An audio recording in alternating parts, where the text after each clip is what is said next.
पटना से एक बड़ी अजीबोगरीब खबर आई है।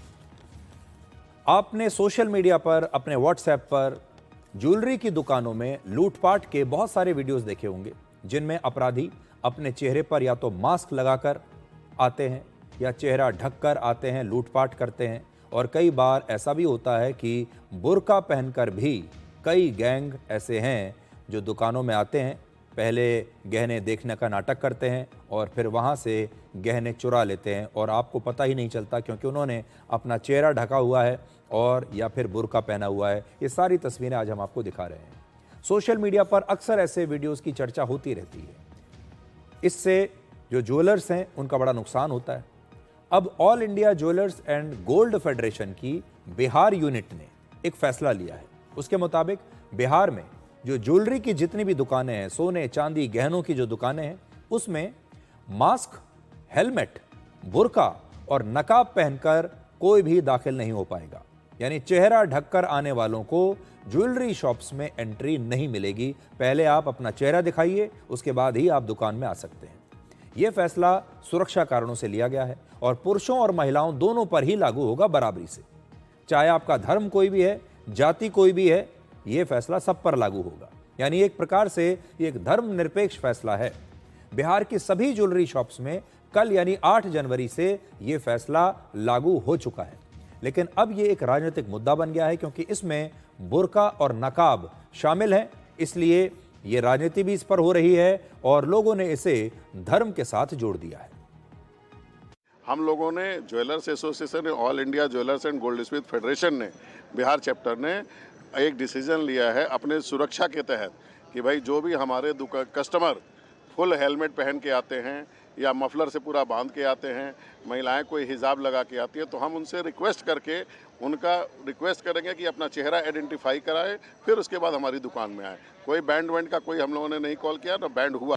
ये सरकार और ज्वेलरी शॉप वालों को भी सोचना चाहिए कि आखिर जो संविधान में मौलिक अधिकार है लोगों का, खान पान पहनावे पर, उससे आप किसी को कैसे रोक सकते हैं। अब हमारी मुस्लिम महिलाएं वो तो हिजाब और बुर्का में रहती है, सबको पता है। आप ऐसे कैसे किसी को रोक सकते हैं कि वो बुर्के में और हेलमेट में, कल तो कहेंगे टोपी में नहीं आएगा, परसों कहेंगे धोती में नहीं आएगा, शॉल में नहीं आएगा। ये तो तुगलकी फरमान है।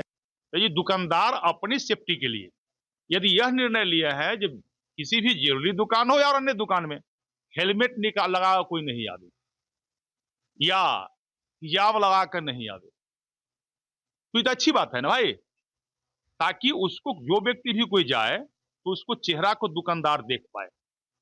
ऐसा नहीं ये हेलमेट के आड़ में कोई घटना घट जाए। ये तो स्वाभाविक है। अगर ज्वेलरी के दुकानदारों ने ऐसा निर्णय लिया है तो इस प्रकार का निर्णय का मैं सराहना करता हूं। अब जरा ध्यान दीजिए कि किसी भी नेता ने हेलमेट और मास्क को लेकर कोई बयान नहीं दिया। सबको जो नाराजगी है, आपत्ति है, सिर्फ हिजाब पर है।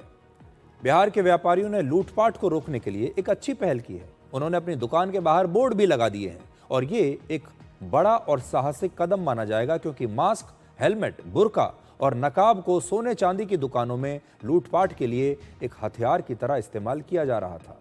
ये सिर्फ बिहार की समस्या नहीं है, इसलिए यह फैसला असल में पूरे भारत में ही लागू हो जाना चाहिए।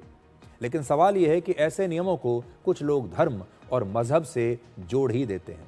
यही बुर्का पहनने वाले लोग जब विदेश जाते हैं तो एयरपोर्ट पर सुरक्षा जांच के समय चेहरा दिखाने में उन्हें कोई परेशानी नहीं होती।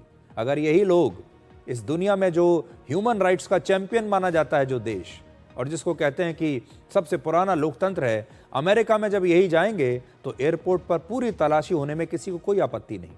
लेकिन जब यही लोग चुनाव के दौरान वोट डालने के लिए जाते हैं तो चेहरा दिखाने में अचानक से समस्या होने लगती है।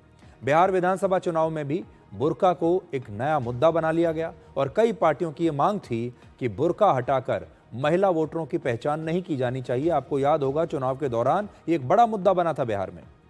सच्चाई ये है कि एक खास धर्म के कुछ लोग खुद से जुड़े किसी भी मुद्दे पर बहस होते ही उसे एक धार्मिक एंगल दे देते हैं। लेकिन हमारा मानना है कि सुरक्षा और कानून के मामले में कोई समझौता नहीं होना चाहिए और अगर किसी देश को वाकई में एक धर्मनिरपेक्ष देश बनना है तो फिर सब धर्मों के लिए बराबर का कानून होना चाहिए। और इन दुकानों में भी हर धर्म के लोगों के लिए बात कही गई है, चाहे आप किसी भी धर्म के हैं, आप अपना चेहरा नहीं ढक सकते, मास्क नहीं पहन सकते और आपको अपना चेहरा दिखाना ही पड़ेगा।